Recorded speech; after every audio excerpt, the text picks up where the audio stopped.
A Koch-backed organization commissioned a study to try to prove that a Medicare for all system here in the United States, a proposal that Bernie Sanders has championed, would be a complete and utter disaster when it comes to our economy, and that it would just simply cost too much. The only problem is the findings of the study actually indicate that the United States would save a lot more money if we had a Medicare for all system. In fact, we would save about $2 trillion over 10 years if we shifted from the current system we have now to a Medicare for all system. So Bernie Sanders responded to this, and before I get into all the numbers and the specifics of the study, this will give you an idea of how complementary this is toward Bernie's proposal. Take a look. Let me thank the Koch brothers of all people for sponsoring a study that shows that Medicare for all would save the American people $2 trillion over a 10-year period. A Medicare for all healthcare system would save the average family significant sums of money. It will do that by substantially reducing the administrative costs now taking place as a result of the billing, bureaucracy, and insatiable greed within the insurance industry. Here is the bottom line. If every major country on earth can guarantee healthcare to all and achieve better healthcare outcomes while spending substantially less per capita than we do, please do not tell me that the United States of America cannot do the same. So I want to give context here. Every study that has looked at Medicare for all has shown that it saves money, doesn't cost money. So every time you see both bad actors and good willing people with good intent ask the question of, but is it practical? Understand that the question is completely wrong. It's like saying, well, you got a great steak, but it costs less. Is that practical? Yeah, by definition, it's practical. It costs less, right? It makes no sense. Yeah. And look, even Trevor Noah on The Daily Show. Why? Because the groupthink of New York and Washington is all progressive programs are not pragmatic or practical. They cost more money. When in reality, it's the tax cuts and the wars that cost trillions of dollars. So now there's different ranges for how much Medicare for all saves us for the entirety of healthcare in the country. One study has it at $17 trillion, okay? Now, the most common one is the one that's $2 trillion, the one that Bernie referenced. The one that the Koch brothers did, they're like, oh, Medicare for all. That looks out for average Americans and not billionaires? This costs so much money. And they meant to do great damage to it. They're like, do you know how much you have to raise in taxes? It costs $32.6 trillion. And then experts pointed out, the current system costs $33 trillion. This is over a decade. Both of them are over a decade. So you would actually, even under the Koch study, under the worst case scenario, we would still save $400 billion. Like, oh. At least $400 billion.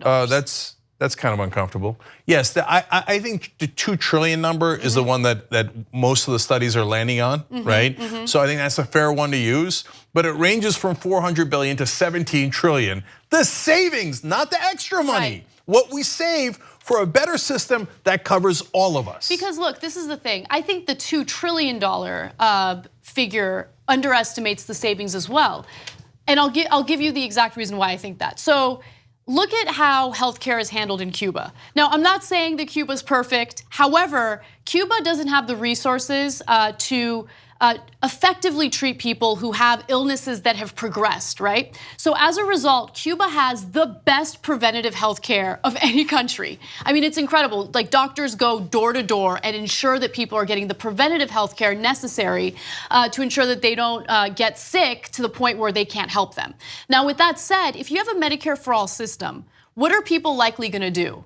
They're gonna go to the doctor for preventative health care. People don't go to the doctor for preventative health care because they gotta deal with the copay, they gotta deal with deductibles if the doctor discovers that there's something wrong with them and they need treatment for something. I mean, people are afraid to go to the doctor and get their annual checkups in the country. So if we had a system where that fear ceases to exist, I think people are gonna go to the doctor and make sure that they're getting the health care they need so they don't get so sick to the point where they're being sent to emergency rooms and things like that. So now, I know what the right wing says. Oh, you guys want us to be like Cuba? No, I don't. No, the whole point is that even in a country where so many things have gone wrong, that is really, really poor, and that is in otherwise disastrous shape like Cuba, even their healthcare is better than our healthcare.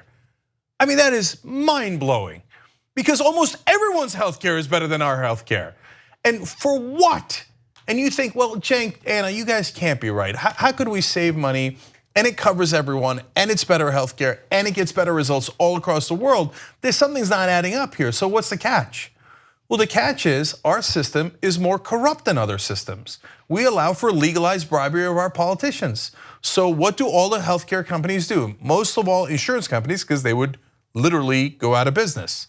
So they spend tens of millions, overall up to billions of dollars when you combine the whole healthcare industry, to just literally bribing politicians. Now it's legal in this country, and I know if you don't live in America, that seems amazing. No, you can't just give money to politicians. Yes, in our country, you can just give millions of dollars to politicians, and that's not called a bribe. That's called a campaign contribution or an independent expenditure. So they bribe all of our politicians to maintain their profit at our expense, sometimes at the expense of our lives. Yes, and that includes pharmaceutical drugs that cost way more here in the United States compared to other countries like Canada. And also, look, and people get on me when I mention this, but it's the truth. It's happening left and right. We all know it, right? The system that we currently have also leaves a lot of room for abuse. So to give you an example, a family member got an MRI. And then we got billed because we didn't realize that this doctor wasn't in network for $12,000. $12,000 for an MRI? Come on, no, come on. It's total nonsense. It's highway robbery. Look, I'll give you the last example here. And this Medicare for All debate is settled. If you actually care about policy, you care about the average American, there is now no debate left. It costs less. It covers everyone. You know that 15.5% of the country is totally uncovered. If they get sick, they're screwed. They either die or they go bankrupt, or both. They die and their family goes bankrupt. It's madness. It's the terror dome we live in. Okay, now in terms of the example I was going to give you, the drug companies, which are the #1 donors to politicians in America, even more than the oil companies, more than the banks, they drive more corruption than everything else. They made Bush, Obama, and Trump, all of them, I'm not gonna do it, I'm not gonna do it, I'm not gonna let them get away with it. Obama even did an ad about it, so did Donald Trump. They get into office, they're like, oh right, you guys bribed me more than anyone else does. So just kidding. So what's the law that they all agreed to? The United States government cannot negotiate drug prices with drug companies. This is supposed to be capitalism? If you're a conservative, you should be disgusted by that. And you were so disgusted you voted for Trump because he said he was going to get rid of it. And guess what? He didn't, because just like everyone else, he's totally corrupt. And he said, the drug companies give money to Republicans? Then forget it, let them rob us blind. We're not even allowed to negotiate. You just charge us whatever the hell you like. That's why Americans pay so much more for their drugs than any other country, because they bribed our politicians. The corruption is record-breaking. End the corruption, and we'll actually have decent policy in the country. And Medicare for All is a no-brainer. And by the way, it also polls over 60%. So this is, look, my anger is bipartisan. The Republicans are 99.8% corrupt at the federal level. None of them serve you. If you're under that delusion, you're just not accurate. It's just not true. They're the party built on donor money, okay? Now, why is it bipartisan? Yes, maybe 20% of Democrats are not hooked on the donor money. That sounds like a high number. Yeah, it does.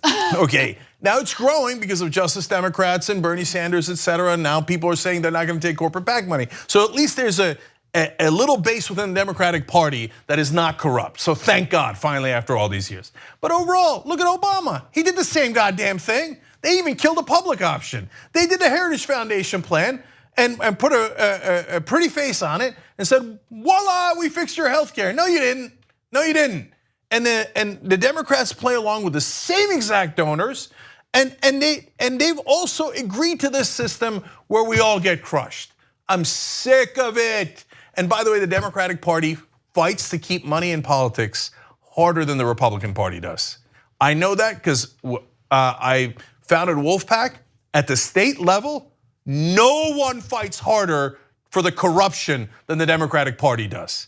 Nancy Pelosi, so-called progressive groups like Common Cause, and all those Washington groups, they're like, do not do change. Don't do a convention. That would actually bring change. That might give us amendments. No, we maintain the corrupt system.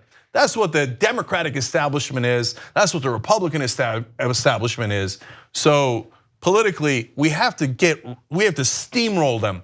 We have to do whatever we can to crush them and move on. Politically, we fight legally, we fight politically, we fight constitutionally, and we're gonna win if we, you know why? Because literally it's a matter of life and death. We know what the right policy is, but, and last thing, Democrats, you go Medicare for all. It's a no-brainer, and it's supposed to be a progressive position. The overwhelming majority of Democrats are still like, oh, that's impractical. That's a Republican talking point. Why are you saying that? It's because you're corrupt. You take donor money. Anyone who's not for Medicare for all, who's a Democrat, flat out corrupt, period. So just so you know, Republicans, at least they're honest. They go, okay, I mean, relatively speaking, they go, we're for the rich. We're gonna do another round of tax cuts for the rich and only for the rich. It's capital gains cuts. For the big drug companies, of course we're in their pocket. We're the corrupt party. The Democrats lied to you. The establishment Democrats say, no, I'm on your side, right?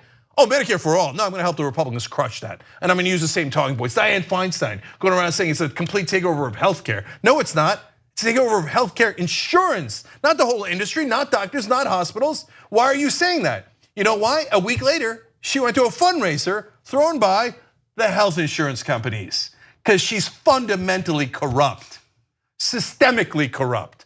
End the corruption. wolf-pack.com or get involved in any way you can because we gotta end this. 2 easy ways to follow the Young Turks. One is hit the subscribe button down below, then you're a TYT subscriber. And second is ring the bell. And when you do that on YouTube, you're notified of our videos.